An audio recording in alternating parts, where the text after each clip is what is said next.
César y os doy la bienvenida a esta nueva charla sobre medio ambiente.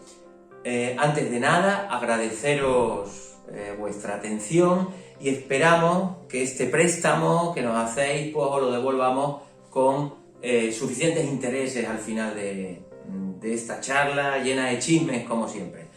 La charla que a continuación vamos a daros, esta charla llena de chismes, pues va a versar sobre el suelo.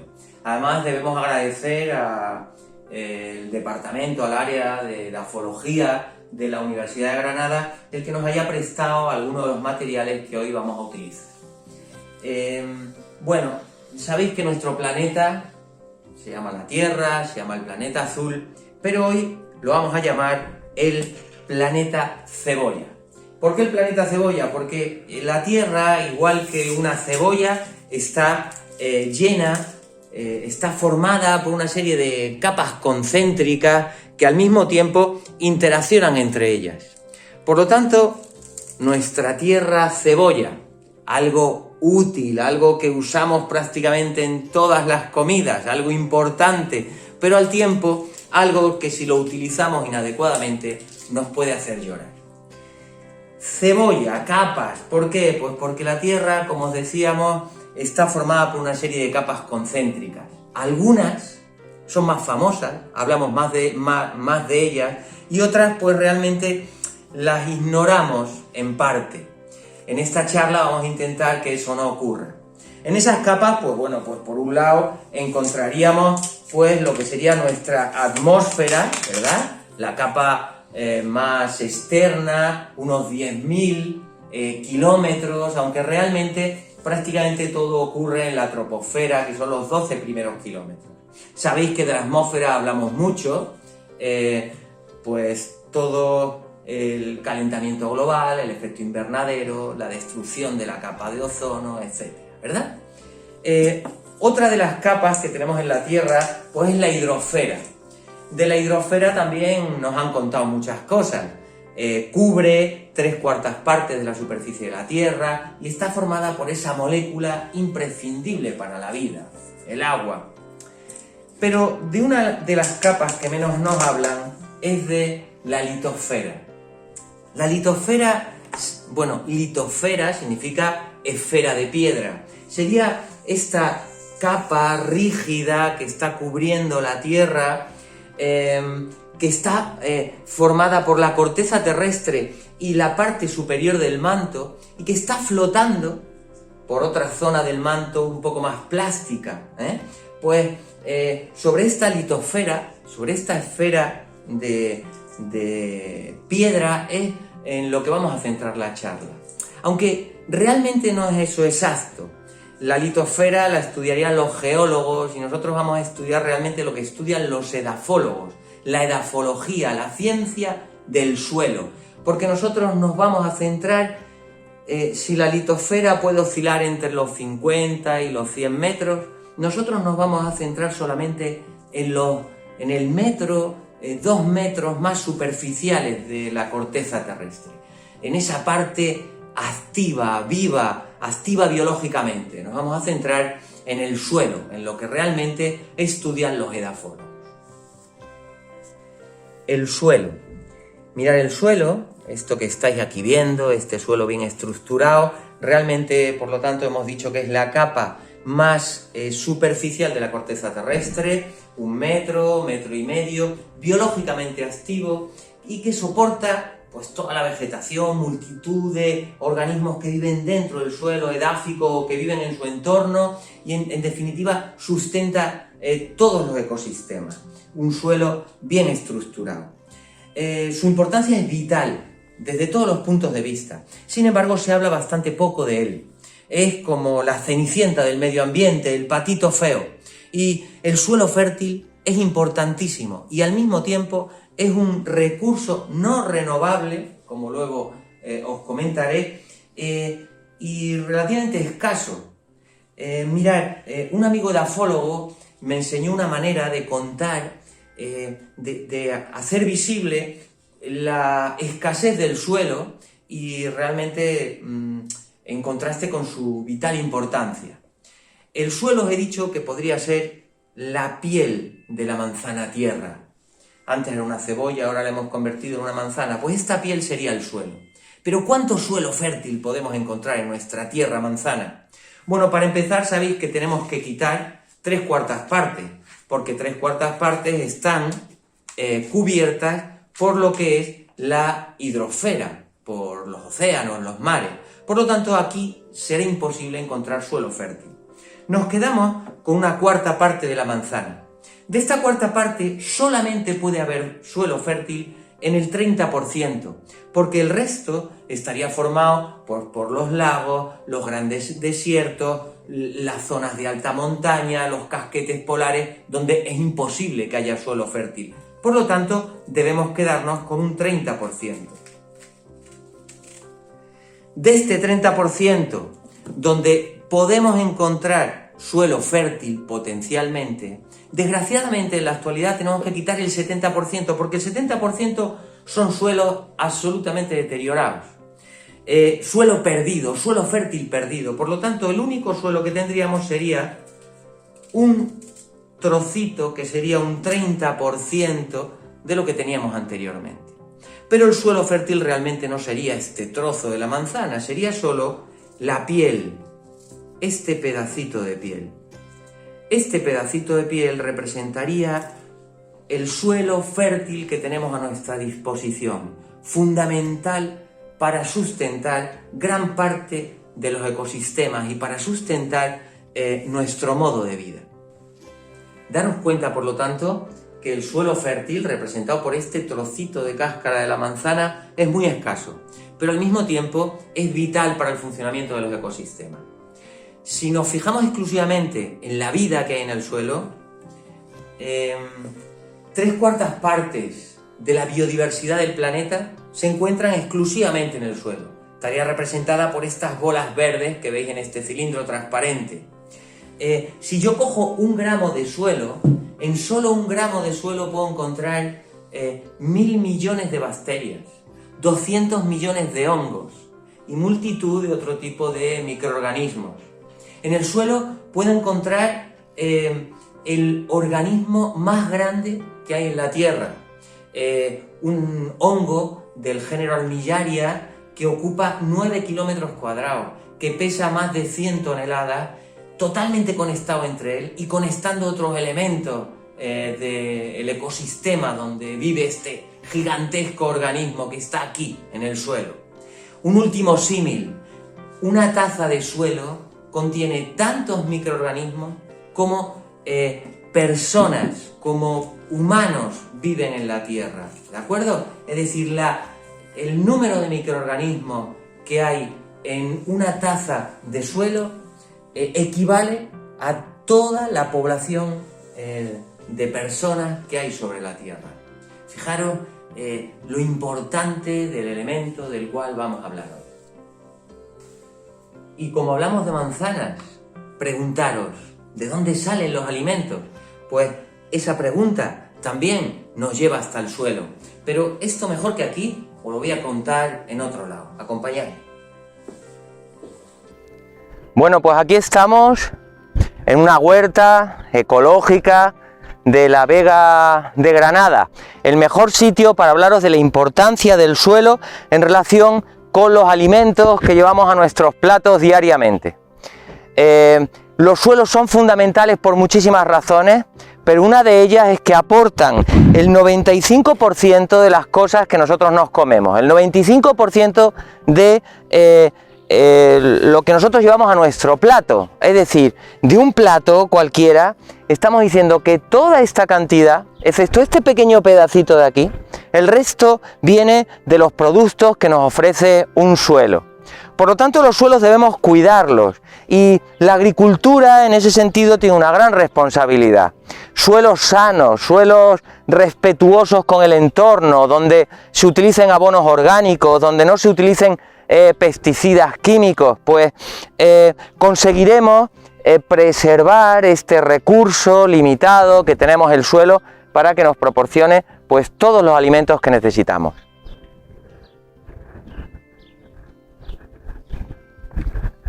El suelo es un recurso, a diferencia de lo que podríais pensar, no renovable. ¿Por qué? Porque tarda tanto tiempo en formarse que cuando el suelo se pierde, se elimina, es complejísimo volverlo a estructurar. Para que os hagáis una idea, 1 centímetro de suelo, dependiendo del sitio donde ocurra, este proceso puede tardar en formarse entre 100 y 1000 años. Por lo tanto, debemos considerarlo como un recurso escaso y además no renovable. Pero ¿cómo se forma el suelo? Pues el suelo se forma con una serie de elementos metidos en una costelera.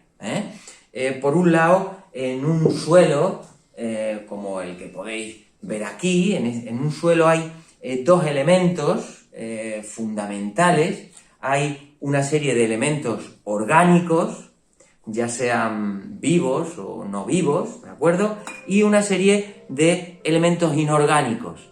De la mezcla de estos 2 componentes en esta costelera aparece el suelo. El suelo, vosotros sabéis que se inicia, se forma a partir de la roca madre, que se va rompiendo a través de distintos agentes que van disgregando esta roca a través de un proceso que se llama la meteorización, y esa roca disgregada pues se va mezclando pues con agua, con el aire, con restos orgánicos, y toda esa mezcla metida en esta costelera donde habría que incluir también el tiempo, pues poco a poco, como habéis visto, se forma un suelo.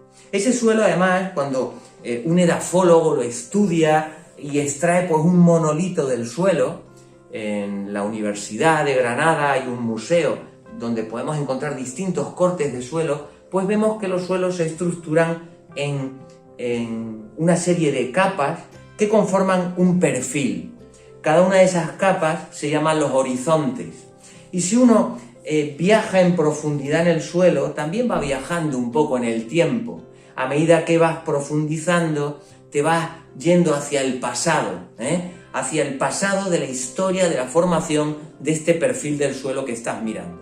Esos suelos se catalogan por letras, de manera que digamos que la parte más superficial sería el 0 y luego tendríamos la A, la B, la C, la D, serían los distintos horizontes de este perfil. A medida que vas profundizando hay menos materia orgánica y la presencia de la roca madre pues se hace más tangible. De acuerdo, los horizontes C y D básicamente son inorgánicos y el horizonte B, el A y la parte más superficial donde está el humus pues serían horizontes más orgánicos, donde se desarrolla fundamentalmente pues la vida del suelo, donde encontraríamos la parte más fértil del suelo. Por lo tanto, esos serían los perfiles de este suelo. Los horizontes que tienen más importancia en relación con todos los procesos que ahí ocurren serían el horizonte A, el B y el C. El horizonte A sería un horizonte donde hay elementos inorgánicos, pero donde la presencia de los materiales orgánicos es muy evidente. Una gran cantidad de materia orgánica, ahí viven la mayoría de los seres vivos. En el horizonte B sigue habiendo materia orgánica, pero la presencia de los elementos inorgánicos es bastante mayor. Y si seguimos profundizando y llegamos hasta el horizonte C, en ese horizonte C pues encontraremos ya un componente orgánico residual, casi del lavado de las capas anteriores, y fundamentalmente lo que nos empezamos a encontrar es esa roca madre meteorizada. Si seguimos profundizando, pues nos encontraríamos ya con la roca madre primogénita, ¿no? De la cual pues surge el suelo y que en función de su composición va a determinar también las características del perfil que estamos estudiando. El suelo, esta capa fértil que recubre la corteza terrestre, está compuesto fundamentalmente por una serie de elementos sólidos que pueden ser orgánicos o inorgánicos, y además de los elementos sólidos que componen el suelo, encontramos también elementos líquidos y elementos gaseosos. Lo que sería la hidrosfera que está dentro del suelo y la atmósfera que hay dentro del suelo, que son vitales y que digamos que están contenidas en los huecos que quedan entre las partículas que forman el suelo, lo que se llama un poco como la porosidad del suelo.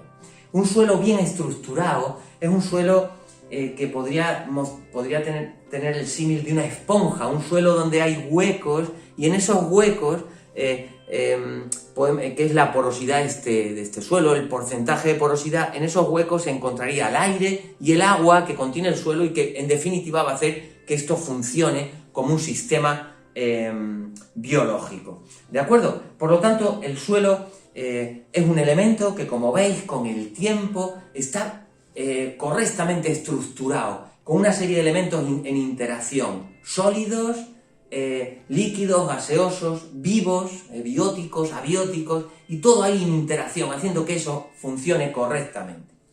En función de la roca madre, de la climatología, en fin, del ecosistema que hay sobre ese suelo, pues encontramos multitud de tipos de suelos. Por ejemplo, pues podemos encontrar en las zonas muy frías los permafrost, que son unos suelos pues pobres, propios de zonas con unas temperaturas muy bajas. En otras zonas más cálidas, más templadas, encontramos los cambisoles, o en nuestra zona mediterránea los suelos rojos. Encontraríamos los suelos tropicales o los suelos arenosos de los desiertos, en fin, que encontramos multitud de suelos en función de las localidades donde nos encontramos, cada uno con sus propias dinámicas, con sus propias características, propiedades, ¿de acuerdo? Pero en todo caso siempre estamos hablando de que son entornos organizados, y organizados en relación a dos elementos muy importantes. Uno, la textura, que la definimos a través de la granulometría, y por otro lado la estructura del suelo. La textura realmente son la clasificación de los tamaños de partículas que podremos encontrar en un suelo. Si nosotros observamos un suelo, pues podemos ver que pueden haber partículas de distintos tamaños. La proporción de estas partículas de distintos tamaños, desde las gravas a las arenas, las arcillas, los limos, ¿no? Pues la proporción de esas partículas pues nos está definiendo la granulometría de un suelo. Esto, por un lado, es un elemento fundamental en los suelos, pero también estas partículas se disponen en comunión con los elementos orgánicos de una determinada manera. Y eso es lo que define realmente la estructura de un suelo. Textura y estructura de un suelo. Ahora, a continuación, vamos a hacer 4 experiencias que nos van a hablar de esa granulometría, que nos van a hablar de la porosidad, que es un elemento definido por la estructura del suelo, la cantidad de materia orgánica que podemos encontrar también en el suelo y alguna que otra propiedad. Pero para eso vamos a, si os parece bien, a proponeros una serie de experiencias. Bueno, a continuación vamos a hacer una serie de experiencias, vamos a cambiar el aspecto de esto, ahora va a ser un pequeño laboratorio, unas experiencias para conocer, profundizar un poco en algunos aspectos del suelo. Todas estas experiencias nos las han cedido el Departamento de Edafología de la Universidad de Granada, a los cuales pues les estamos tremendamente agradecidos. Las fichas en las que se resumen dichas experiencias pondremos al final en el vídeo un pequeño enlace que os dará acceso a ellas. La primera experiencia que vamos a hacer tiene que ver con la granulometría, con la textura del suelo, con los distintos tamaños de las partículas que componen ese elemento heterogéneo que es el suelo. Vamos a ver cómo un suelo podemos intentar separar estas distintas partículas, estos distintos tamaños de partículas. Y lo vamos a hacer pues a través de un proceso de decantación. Realmente en un laboratorio no se haría así, pero esto nos puede dar una idea de los distintos tamaños de partículas y los porcentajes de esos tamaños en la muestra de suelo que vayamos a estudiar. Para eso necesitamos sencillamente la muestra de suelo. Nosotros aquí tenemos la misma cantidad de suelo, el suelo es el mismo, es el suelo de una huerta de Granada, y unos botes donde hemos echado la misma cantidad de agua. ¿Por qué lo vamos a hacer por duplicado? porque en una de las muestras vamos a añadir un poquito de detergente. ¿Por qué añadimos detergente? Bueno, añadimos detergente porque una cosa es las partículas que existen en el suelo, los distintos tamaños, y otra, realmente cómo lo encontramos en un suelo estructurado. Porque la materia orgánica muchas veces establece uniones entre distintas partículas, de manera que partículas más chiquititas nos están dando una partícula más gruesa. El detergente va a actuar de disgregador, va a romper esos enlaces que hay de materia orgánica y elementos inorgánicos, y al disgregarnos pues vamos a tener una granulometría más cercana a la real por la textura, aunque en el otro caso estaríamos hablando de lo que es la estructura del suelo, ¿de acuerdo? El experimento es tan sencillo como coger nuestras muestras de suelo y introducirlos en los botes, pero antes lo que voy a hacer va a ser, vamos a añadir un poquito de agua al detergente.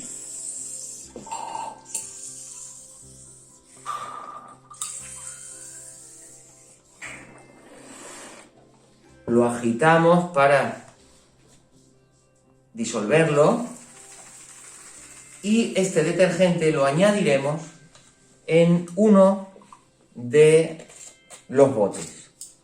En el otro bote vamos a añadir una cantidad de agua equivalente pero sin detergente.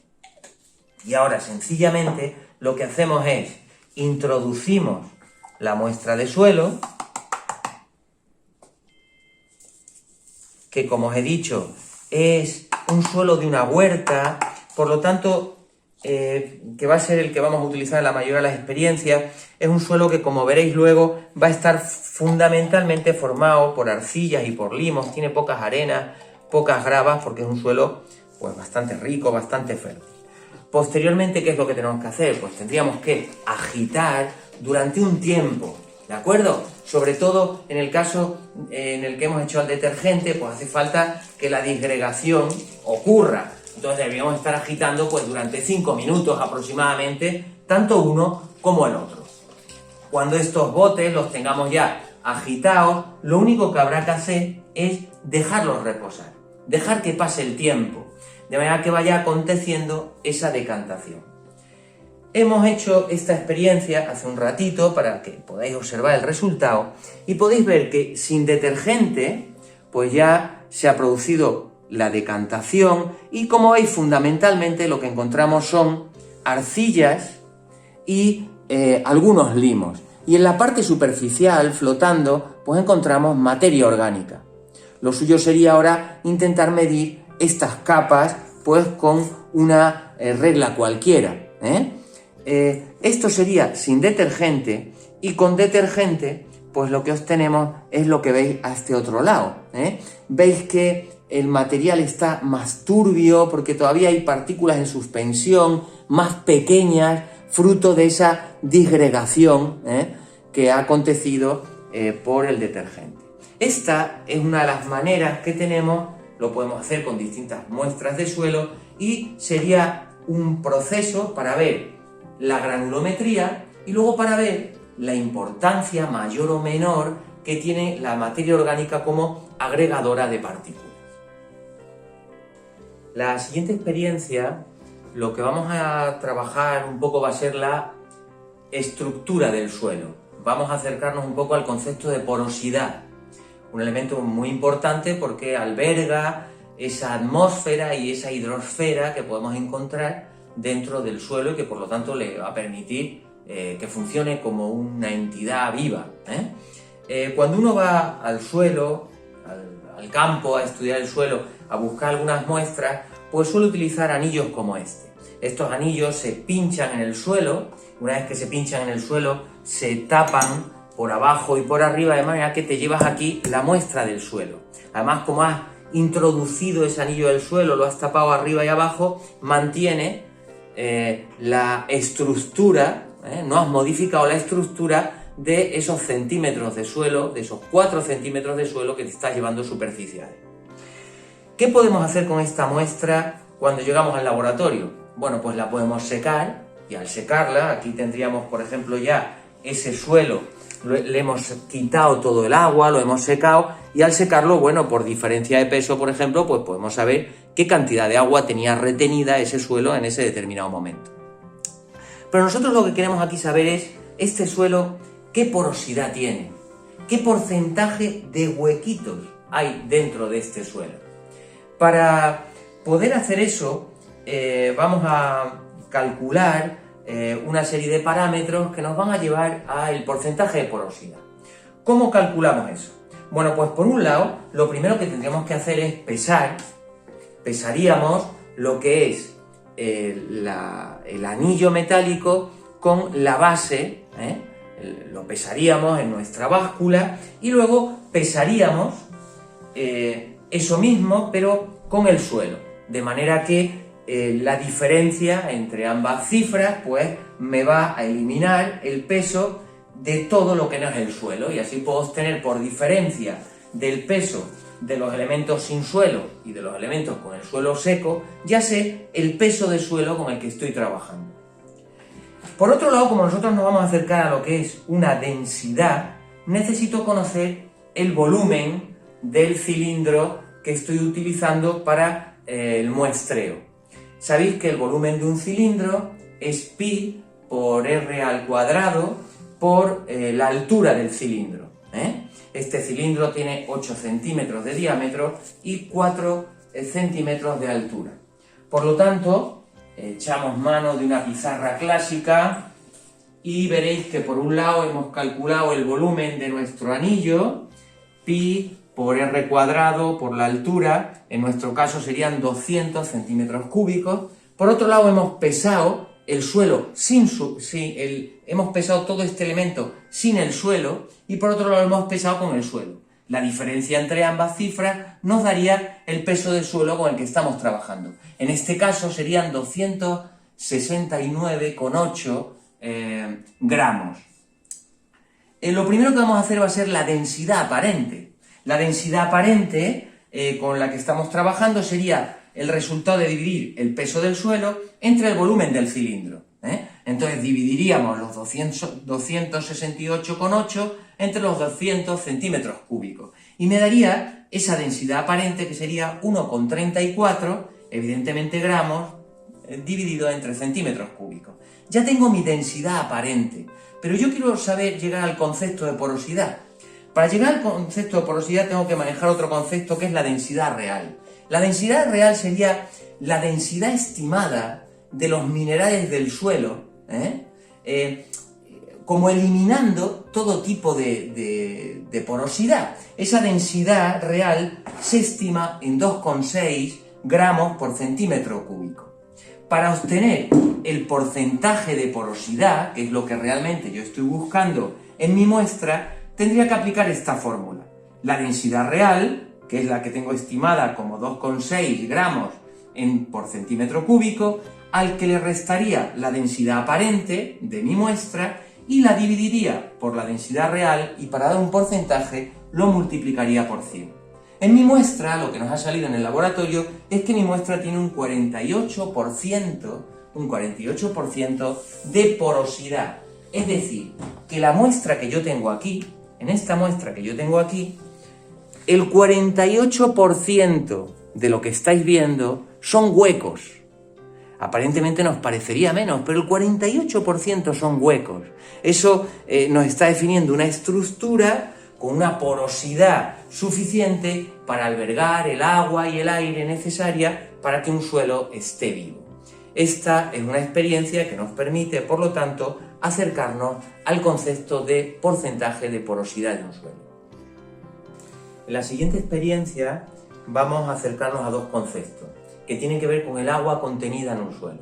Por un lado, lo que sería el tiempo de percolación, es decir, el tiempo que necesita el agua para atravesar unos determinados centímetros de suelo, y por otro lado, la capacidad de retención de agua, es decir, la capacidad de retención que tiene un suelo, la capacidad que tiene un suelo de que el agua permanezca en él. Si volvemos al concepto de la esponja, si un suelo es un suelo rico, un suelo poroso, un suelo orgánico, pues será capaz de retener en el suelo el agua el tiempo suficiente para que las plantas sean capaces de tomar ese agua y con ella pues todos los nutrientes disueltos, ¿de acuerdo? Por lo tanto, un suelo sano será un suelo que sea capaz de retener agua y al mismo tiempo que el agua tenga un tiempo de retención lo suficientemente amplio como para que la planta sea capaz de tomar.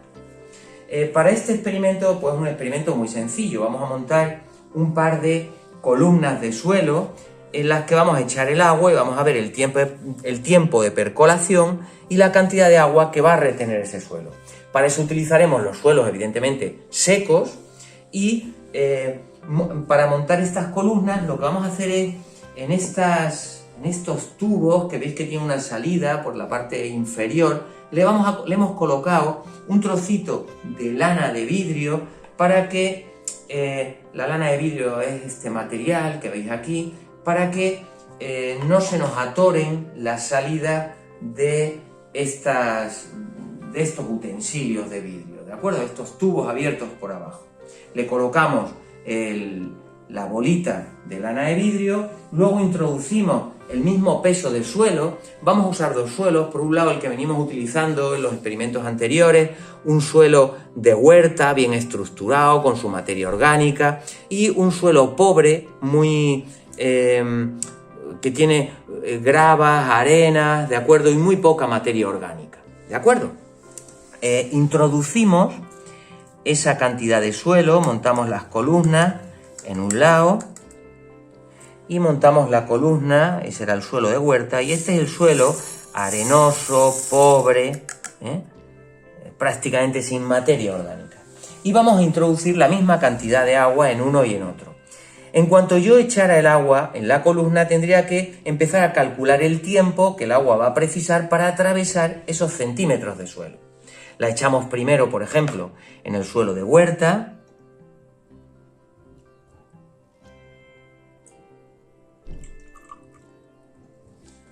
Y luego la echamos en el suelo pobre, arenoso.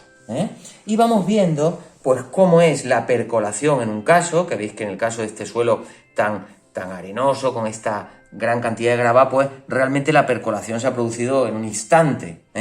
Y por otro lado, vemos que en el caso del suelo de huerta se va produciendo esa percolación, pero más despacito. Por lo tanto, si midiéramos los tiempos de percolación, ya eso nos da una pista, que este suelo es un suelo mejor estructurado, donde no echo el agua y se pierde automáticamente, sino que se va a ir introduciendo poco a poco en nuestro suelo.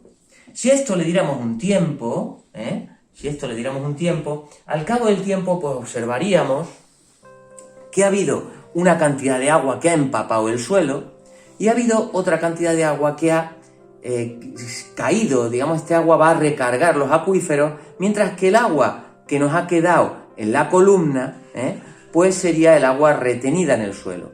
¿Cómo lo averiguo? Pues yo sé la cantidad de agua que he metido en mi columna de suelo, sé la cantidad de agua que hay en el matraz, y por diferencia sabría la cantidad de agua que ha quedado retenida en nuestro suelo.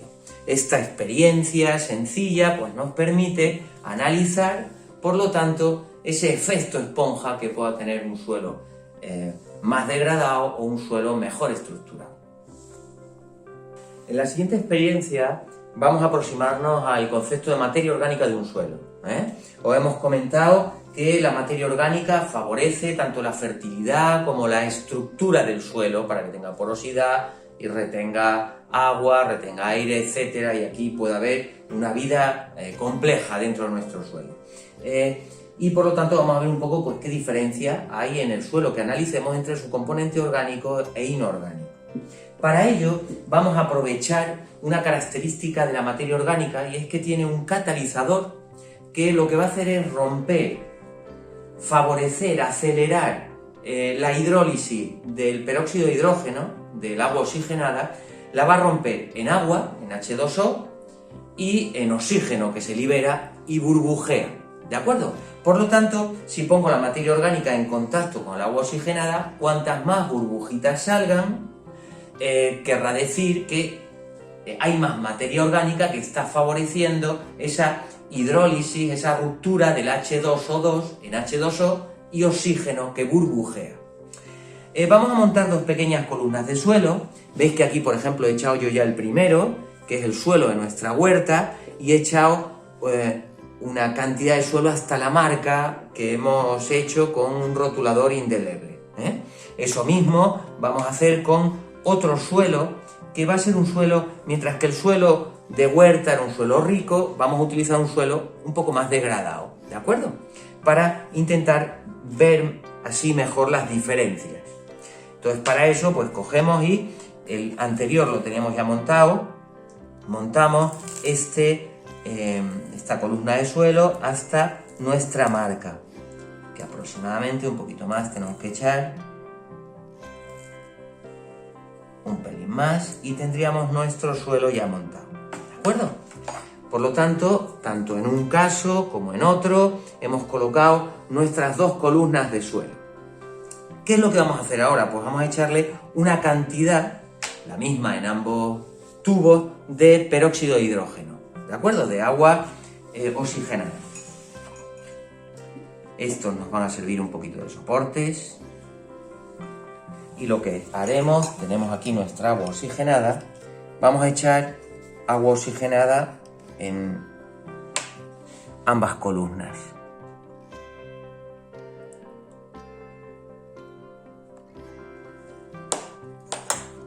Primero en el suelo degradado y con posterioridad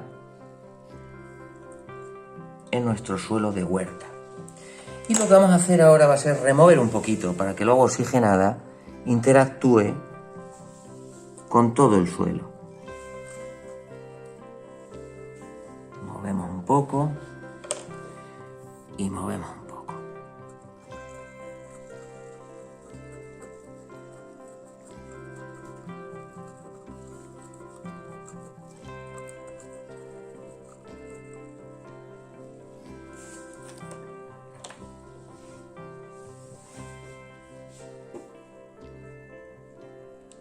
Nuestras muestras empezarán a burbujear y en función de la altura que tome la muestra, pues podremos ver, analizar de esa manera la presencia o ausencia de materia orgánica. Como veis, esta que tengo yo aquí, que era la muestra del suelo de huerta, está burbujeando tanto que incluso a lo mejor termina saliéndose por encima del tubo. Eso quiere decir que nuestro suelo de huerta tiene una gran cantidad de materia orgánica. Mientras que el suelo degradado veis que ha burbujeado también un poquito, pero su nivel de materia orgánica es mucho más bajo. Vemos la marca hasta donde llegaba la columna del suelo y veis que, por ejemplo, en esta, pues la materia orgánica está incluso haciendo ahí su aparición por encima del tubo. Esta experiencia pues nos sirve pues para verificar que en el suelo de huerta la cantidad de materia orgánica es mucho mayor que en el suelo degradado.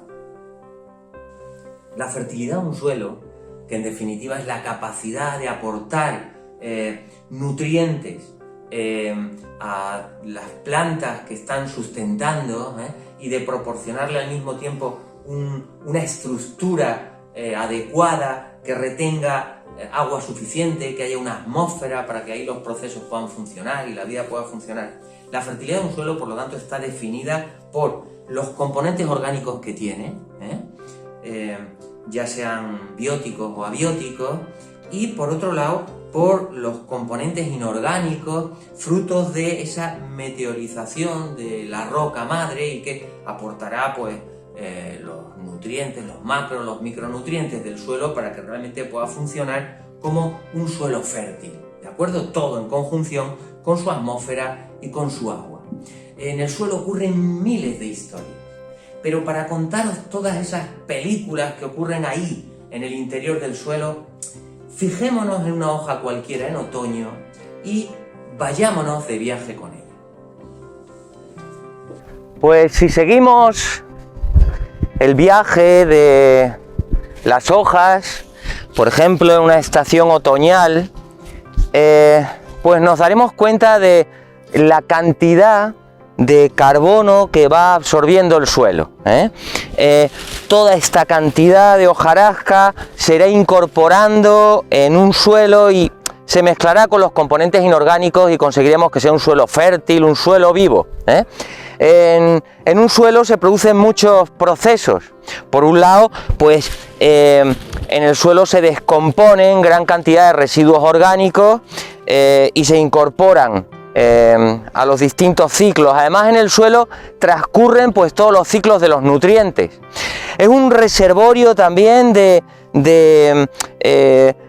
para evitar el problema que pueden generar pues pesticidas, contaminantes químicos, tampona también el pH, en fin, en el suelo se producen un montón de procesos y por lo tanto es un sistema muy vivo.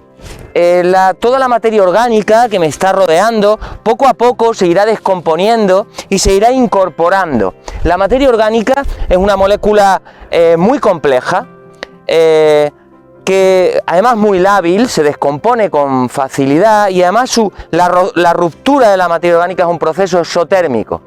Poco a poco la materia orgánica, merced a los microorganismos que hay en el suelo, pues se va rompiendo y al final pues van quedando pedacitos mucho más estables que serían los ácidos húmicos. Al irse rompiendo la materia orgánica, los distintos nutrientes se desencadenan y aparecen de una manera más disponible y además progresivamente para que puedan tomarla las plantas para sus necesidades nutricionales. ¿De acuerdo? Por lo tanto, todos estos procesos acontecen en el suelo de modo y manera que al final pues dispondremos de un suelo con materia orgánica bien estructurado y todos los nutrientes que realmente precisa para ser un suelo fértil, macronutrientes, micronutrientes aportados tanto por la materia orgánica como por todos los componentes inorgánicos, procesos derivados de los procesos de meteorización, como pueda ser el fósforo, o sea, el potasio, el fósforo o el nitrógeno. Estamos, por lo tanto, viajando desde la copa de los árboles hasta el suelo en este ciclo continuo que garantiza el sustento de los ecosistemas. Si regresamos a nuestra huerta, en la huerta hay que intentar imitar un poco a la naturaleza. Uno de los problemas de los suelos es precisamente el agotamiento, es decir, que extraemos nutrientes pero no los aportamos, extraemos materia orgánica pero no la aportamos, los suelos se compactan, se apelmazan y se empobrecen de todos esos nutrientes que son fundamentales. Por eso debemos imitar un poco ese ciclo natural y aportar materia orgánica a nuestra huerta. Una de las maneras pues es a través de la elaboración del compost. El proceso de compostaje no es más que la transformación anaeróbica de la materia orgánica en condiciones controladas. Se descompone, en este caso, pues el estiércol animal y se obtiene un abono que podemos aportar una vez estabilizado a nuestra huerta. Será un aporte de nutrientes al mismo que es un aporte de materia orgánica que mejora la estructura de nuestra huerta. Por eso, ante la coyuntura de utilizar abonos orgánicos o abonos inorgánicos, evidentemente los abonos orgánicos siempre deben ser una opción mejor, ya que aportan nutrientes, mejoran la estructura del suelo y además no provocan la contaminación del entorno natural de los acuíferos. Y antes de abandonar la huerta, pues tal vez sería conveniente entender el por qué realmente hacen falta nutrientes para las plantas. Las plantas realmente de dónde sacan el carbono que van a utilizar para formar sus tejidos. Vosotros sabéis que las plantas son organismos fotosintéticos, son organismos autótrofos, pero a veces no entendemos muy bien qué significa eso, porque desde pequeñito nos lanzan el concepto de que el suelo es la comida de las plantas, y tal vez eso está equivocado. Si nosotros planteamos un pequeño problema, que podría resumirse de la siguiente manera: tenemos un tiesto en el cual hay 250 gramos de suelo y una planta que pesa 10 gramos. Así la simbolizamos. A partir de ahora lo único que vamos a hacer con nuestra planta es vamos a ir regando a lo largo del tiempo. Va pasando el tiempo y evidentemente esta planta va creciendo y tendremos, al cabo del tiempo, en 30 días, pues tendremos 249 gramos de suelo, es decir, el suelo ha disminuido un poquito y la planta ha crecido un montón. Ahora el peso de la planta son 100 gramos. La pregunta que nos podríamos hacer es, todo este peso de la planta, esta diferencia entre esos 10 gramos y esos 100 gramos que tenemos ahí, todo ese carbono, ¿de dónde lo ha sacado la planta? Si planteamos tres opciones, que lo ha sacado del agua de riego, que lo ha sacado del suelo, que lo ha sacado del aire, cuando esta pregunta la haces, por lo general la mayoría de la gente dice que lo ha sacado del suelo, cuando realmente de donde está sacando ese carbón la planta es del aire, merced a la fotosíntesis, está capturando ese CO2 que hay en el aire y a partir de ese material inorgánico constituye, crea sus propios materiales orgánicos. Esa es la magia de la fotosíntesis. Realmente del suelo lo que va a necesitar son los nutrientes, igual que nosotros necesitamos pues minerales, necesitamos vitaminas, pero nos alimentamos del filete. El filete, una planta, merced a la fotosíntesis, lo saca del aire. Tener en cuenta que el suelo y todas las vegetación que vive sobre el suelo está siendo capaz de capturar el 20% del CO2 que hay en el aire. En ese sentido, un suelo saludable, con una vegetación saludable, también es una manera de frenar el principal problema ambiental que tenemos, que es el cambio climático. Como os comentaba antes, influyendo activamente en la fertilidad de un suelo, encontramos que dentro de lo orgánico, pues hay una parte que os he dicho que es abiótico, que no está vivo, pero luego tendríamos otra parte que sería toda esa, todos los organismos edáficos que encontramos en el suelo. Que fundamentalmente esos organismos edáficos pueden ser microorganismos, la mayoría de ellos, pero también macroorganismos. Y están ahí, interaccionando con todos los elementos del suelo, aprovechándose de él y también favoreciendo a su formación y a todos los ciclos de todos los nutrientes que ahí acontecen. Cuando se estudian los organismos edáficos, que son los organismos que viven dentro del suelo, sobre todo cuando se estudian los macroorganismos, pues para poderlos extraer de las distintas muestras del suelo que yo puedo traer del campo, pues se utilizan distintos procedimientos. Uno de ellos, por ejemplo, lo tenemos aquí y que nos habla un poco de las características generales que tienen los organismos que viven, los macroorganismos que viven en el suelo. Esto que tenéis aquí es un embudo de Berlese. Mirad, un embudo de Berlese básicamente lo que es una luz que la vamos a enfocar hacia una muestra de suelo como la que colocamos aquí debajo de la luz. Digamos que en este embudo encontraríamos el suelo del cual quiero separar los macroorganismos edáficos y en ese vasito sencillamente pongo un poco de agua.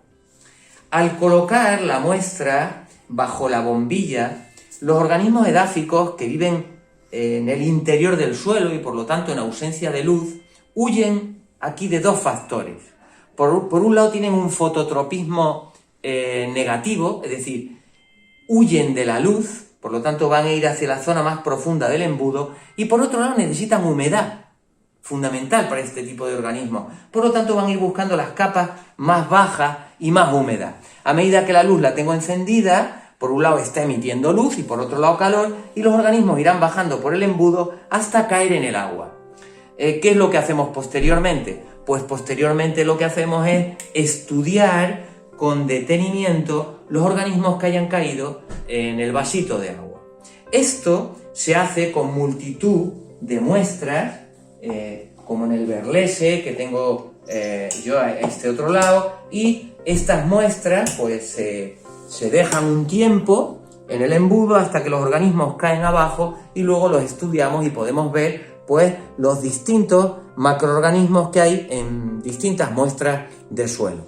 De todos los macroorganismos edáficos que podemos extraer con nuestro embudo de Berlese, casi uno de los más famosos pues son los gusanos que hay en la tierra, pero bueno, no están ellos solos. También encontramos pues ácaros, encontramos muchos tipos de artrópodos, como, bueno, los ácaros serían un artrópodo, son unos arácnidos, pero encontramos otros artrópodos como los insectos, y dentro de esos gusanos pues encontramos los nematodos, unos pequeños gusanitos blancos, y también los anélidos, como las lombrices de tierra. Os voy a mostrar ahora algunas de estas lombrices de tierra, que además su función es vital en los ecosistemas edáficos. Si os fijáis aquí, veréis que hay algunos gusanitos que son pequeñitos y blancos, que son los nematodos, pero si seguimos profundizando, pues podemos encontrar aquí también, pues por aquí hay algunos, las lombrices de tierra, como esta que podéis ver aquí. Yo en este botecito que tengo aquí he cogido algunas para poderlas enseñar mejor. Estas lombrices de tierra que podemos encontrar en los suelos, que es además como indicador de suelo saludable. La lombriz de tierra es un ejemplo de la eficacia de lo sencillo. Realmente una lombriz de tierra es como un trocito de tubo digestivo que está continuamente alimentándose y defecando, y eso pues va abriendo galerías en el suelo, va mejorando su estructura, va mejorando incluso la química del suelo. Las lombrices de tierra pueden considerarse, por un lado, como basureras del suelo porque favorecen al reciclaje de los nutrientes, pero también jardineras porque están mejorando la porosidad del suelo y por lo tanto la retención de agua y la existencia de esa atmósfera vital en un suelo. Esta lombriz que tenéis aquí no es una lombriz cualquiera, su nombre científico es Eisenia andrei y también se llama la lombriz roja de California. Es una lombriz que se utiliza en lumbricultura. La lumbricultura lo que pretende es utilizar las propiedades de las lombrices para transformar materia orgánica en un abono de altísima calidad, que es lo que se llama el vermicompost o el humus de lombriz. Esta pequeña lombriz roja tiene una serie de características que hace que sea muy adecuada para estos procesos, como es la resistencia a la manipulación o la gran capacidad reproductiva que tienen. No sé si sabéis, pero las lombrices de tierra son hermafroditas, es decir, una misma lombriz tiene los dos sexos, pero la reproducción, lo cual le viene bastante bien para ganar diversidad intraespecífica, la reproducción es cruzada. Os lo comento brevemente porque este animalito tan simpático es un animal al mismo tiempo ciertamente sofisticado. Cuando una lombriz la vemos uniforme, es que todavía no se puede reproducir. Cuando le aparece una estructura glandular, como una silla de montar que se llama clitelo, entonces sabemos que esta lombriz ya es reproductivamente activa. Una lombriz tiene los dos sexos, es decir, es capaz de producir óvulos y espermatozoides. Pero la reproducción es cruzada. Dos lombrices se encuentran y estas dos lombrices se aparean entre ellas, establecen un tubo mucoso entre ellas que las fija una con la otra. Y lo que se transfieren entre ellas son espermatozoides. Cada una, cuando se separa, se lleva espermatozoides de la pareja. ¿Cómo procede posteriormente el proceso reproductivo de una lombriz? Pues el clitelo genera una estructura quitinosa que va a avanzar hacia la cabeza de la lombriz. A medida que va avanzando hacia la cabeza, ayudada por esos pelitos que tienen las lombrices en los anillos que se llaman quetas, pues a medida que va avanzando va a dejar caer primero sus óvulos. ¡Poing! Sigue avanzando y lo que dejará caer entonces son los espermatozoides de la pareja. Óvulos y espermatozoides, se produce la fecundación y esta estructura, a la cual también va a echar un vitelo del cual se alimenten los embriones, sale por la cabeza y se cierra por ambos extremos, formando lo que se llama un cucún, un capullo o un huevo de lombriz. Cuando pasa el tiempo, estos huevos, que al principio son amarillentos, se van poniendo cada vez más marrones, y por uno de sus extremos, cuando ya las pequeñas lombrices dentro se han alimentado de ese vitelo y han crecido lo suficiente, se abre el capullo y de aquí van saliendo poco a poco las lombricillas. Normalmente, la mayoría de las especies, de cada capullo sale solo una lombriz, pero en el caso de la lombriz roja de California, pues pueden aparecer entre 5 o 10 lombricillas, lo cual hace que su capacidad reproductiva sea intensa, y eso viene bien pues en todos los sistemas de lumbricultura. La lumbricultura, que es una actividad agropecuaria que muy frecuente en Galicia, pero que en Granada también hay varias granjas de lombrices, fundamentalmente lo que pretende es transformar una materia orgánica en un abono de alta calidad. Ese abono sólido a veces se complementa con otros abonos líquidos también obtenidos en este tipo de procesos, y en algunos sitios incluso se utiliza la proteína de la lombriz. Una lombriz básicamente es un músculo, pues la proteína de la lombriz pues para elaborar harinas que se utilizan pues para alimentar pollos o peces de piscifactoría. Bueno, vamos terminando y ahora me gustaría que os fijarais un poco en estos dos suelos que tengo yo aquí delante. Inicialmente serían suelos bastante similares, pero algo ha ocurrido que ha cambiado su aspecto, su estructura y evidentemente su fertilidad. Este primer suelo que tenéis aquí es el suelo, el horizonte A de un suelo procedente de un bosque, por ejemplo de un encinar. Veis que tiene un montón, en la capa más superficial, pues encontraríamos pues lo que sería un montón de materia vegetal, sustancias húmicas. Es un suelo bastante poroso, como podéis ver. Esto va a tener en su interior, va a poder retener bien el agua, va a retener también el aire. A medida que lo vamos levantando, pues encontramos pues ya toda esta parte más inorgánica, fruto de los procesos de meteorización, donde hay muchos aportes de materia orgánica. Este suelo es un suelo, por lo tanto, bien estructurado, es un suelo esponjoso, que va a tener agua, va a tener aire y por lo tanto va a ser un suelo fértil, un suelo donde la biología va a poder funcionar, un suelo vivo, un suelo de bosque. Este otro que tenéis aquí al lado es un suelo también, es un horizonte A, pero lo hemos recogido en un olivar de tantos olivares que hay aquí en la provincia de Granada. Este suelo ha sufrido la incidencia de la agricultura intensiva. ¿Qué significa eso? Pues significa una serie de trabajos, de labores agrícolas muy agresivas hacia el suelo, que han generado su compactación, la eliminación continua de la parte orgánica, el aporte de abonos inorgánicos y no abonos orgánicos que mejoren su estructura, un trabajo profundo del suelo, ¿no?, que favorece luego su compactación. Como veis, aquí hay poca materia orgánica. Veis que esto es muy poco poroso, por lo tanto no va a albergar atmósfera ninguna. El agua probablemente se retenga mal y se pierda por escorrentía superficial. Esto que estáis viendo aquí, un suelo sano, un suelo vivo y un suelo degradado, un suelo muerto, es algo que está ocurriendo en un tercio de todos los suelos agrícolas. Para que os hagáis una idea, por erosión, que la erosión sería la pérdida del suelo fértil, por erosión a nivel mundial, en un año se están perdiendo más de 25.000 millones de toneladas de suelo fértil. Y recordad ese trocito de cáscara de manzana que decíamos que era el único suelo fértil del que disponíamos. Esto es algo que evidentemente a través de distintas acciones deberemos evitar, porque además no solamente la erosión, la pérdida del suelo fértil es un problema que afecte a los suelos.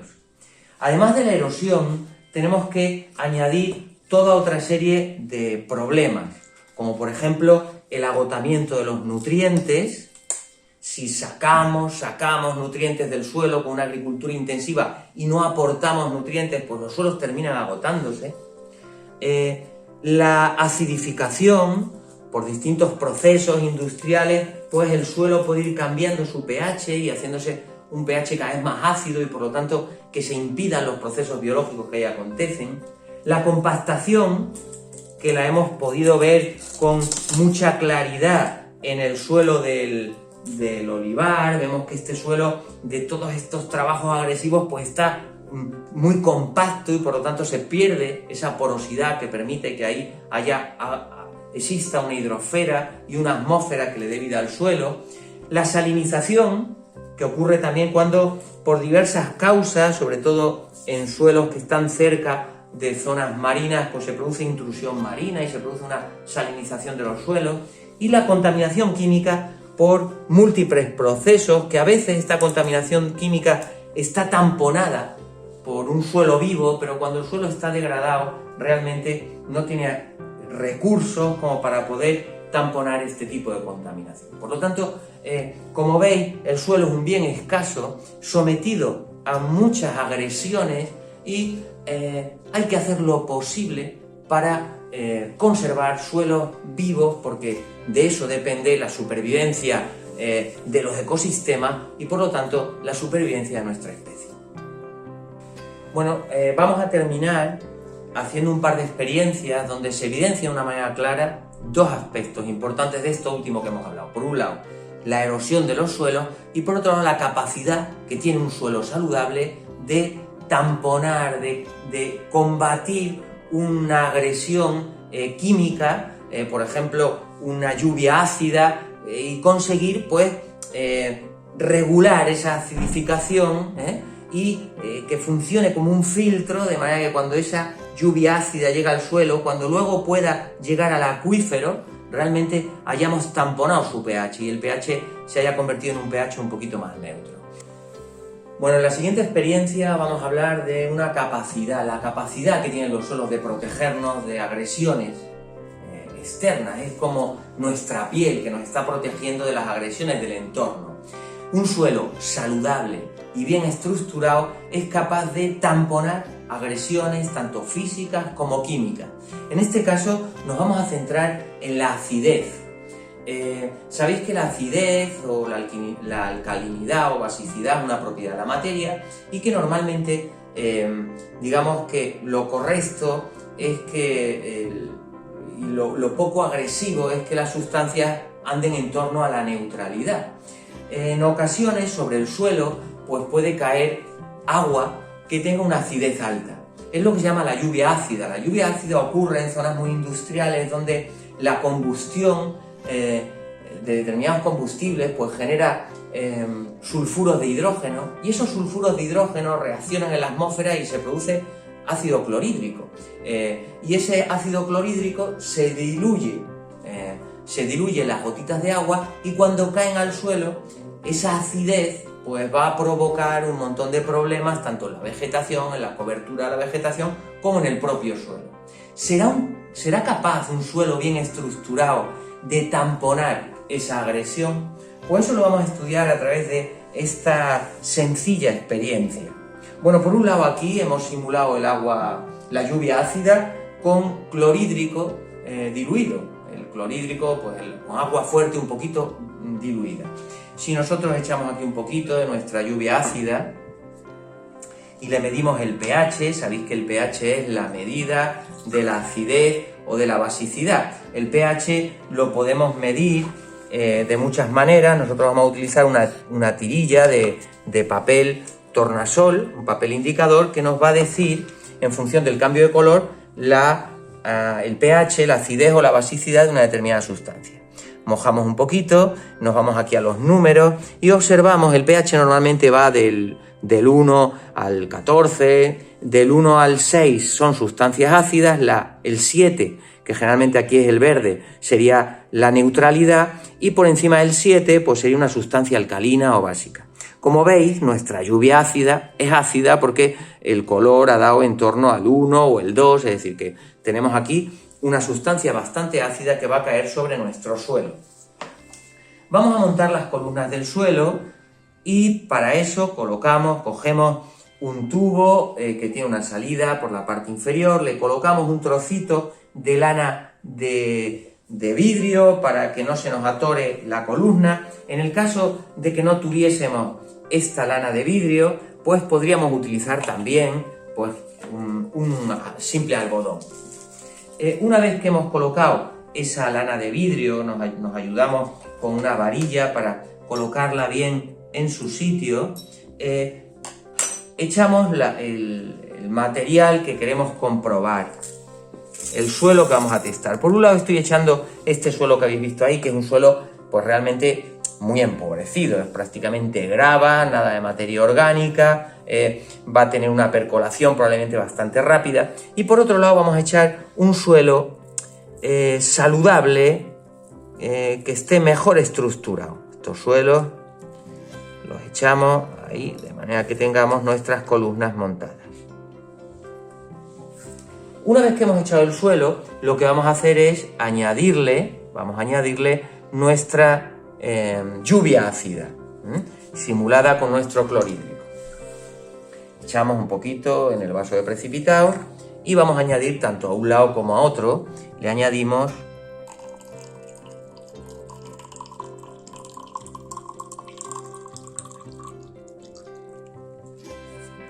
nuestra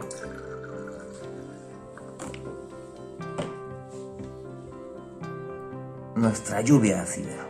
Imaginaros que estamos en una zona muy industrializada y se nos produce esa lluvia ácida.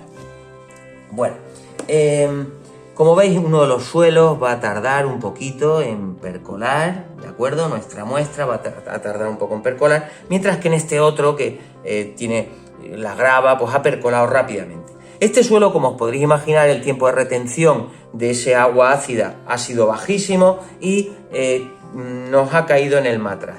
Si nosotros medimos el pH de lo que ha caído, como os podréis imaginar, es muy probable que haya variado francamente poco. Veis que esta lluvia ácida ha atravesado el suelo y prácticamente su pH se mantiene en una gran acidez. El otro suelo va a ir percolando poco a poco. Dejemos un tiempo a que se produzca esta percolación.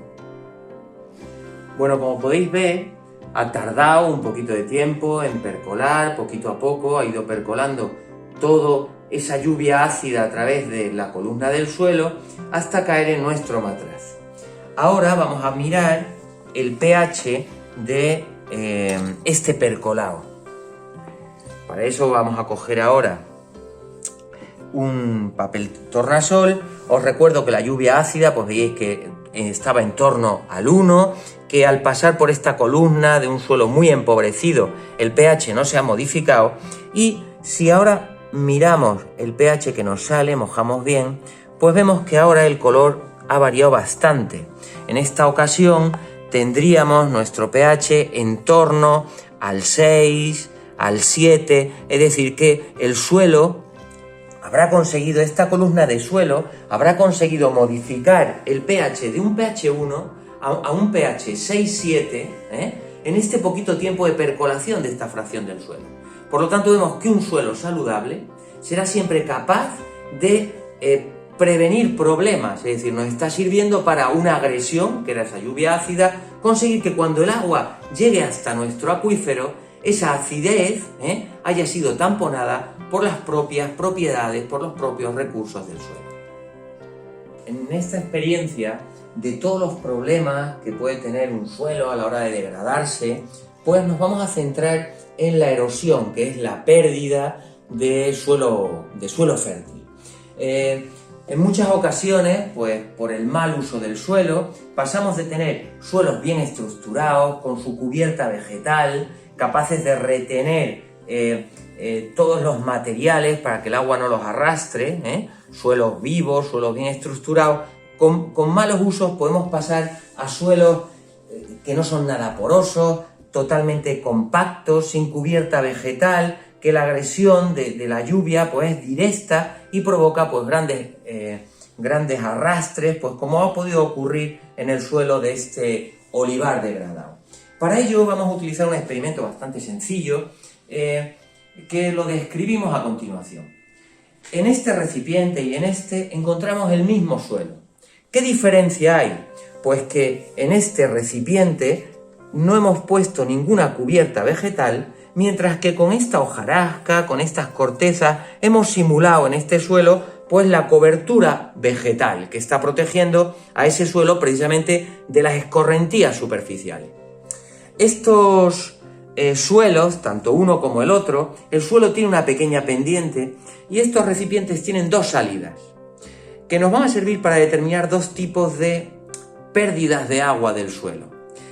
Por este pequeño tubo, el suelo está un poquito inclinado, por este pequeño tubo saldrá lo que sería el agua de escorrentía, el agua que no penetra en el suelo, sino que directamente fluye por la superficie del suelo y se escapa pues al entorno fluvial que sea, un río, al mar, donde fuera. Pero aquí abajo también podéis apreciar que hay unos pequeños agujeritos dentro de nuestros recipientes por donde puede salir también agua. Ese agua sería el agua que percolaría y que estaría recargando los acuíferos. Escorrentía superficial y recarga del acuífero. ¿Qué es lo que nosotros vamos a hacer? Pues sencillamente vamos a simular dos tormentas. Una tormenta en el suelo con su cobertura vegetal y otra tormenta en un suelo desnudo. Y vamos a ver qué cantidad de agua recogemos y qué cantidad de agua percolaría. En estos dos pequeños recipientes que nos hemos montado con estas alcachofas para que el agua caiga despacito, hemos metido 100 mililitros de agua. Entonces vamos a provocar una lluvia en el suelo protegido y una lluvia en el suelo desprotegido. Vamos allá.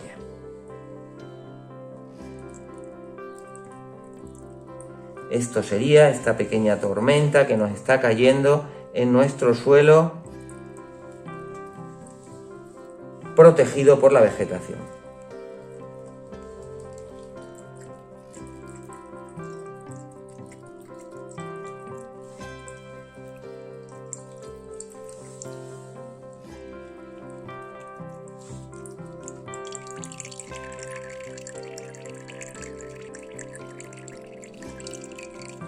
Ahora vamos a hacer lo mismo en el suelo desprotegido.